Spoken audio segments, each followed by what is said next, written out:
வெங்காயம், தக்காளி, பூண்டு, பச்சை மிளகா, பாலக்கீரை போட்டு வேக வச்சுருக்கேன். ஆற வச்சு அரைக்க போகிறேன்.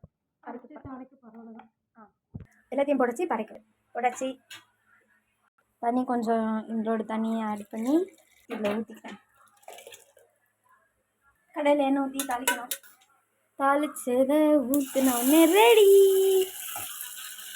அதில் கொஞ்சம் தண்ணி போட்டு அப்புறம் சேப்பங்கிழங்கு இந்த மாதிரி எண்ணெயில் போட்டு வறுத்து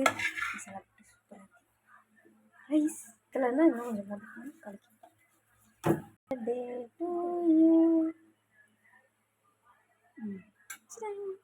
பாலக்கீரை அண்ட் பொரியல். ஃபேவரட் சேப்பங்கிழங்கோட மொறுமொறுன்னு இருக்குது. எப்படின்னு பார்ப்போமா? வேறு லெவல். இது செம்மையாக வந்திருக்குமே.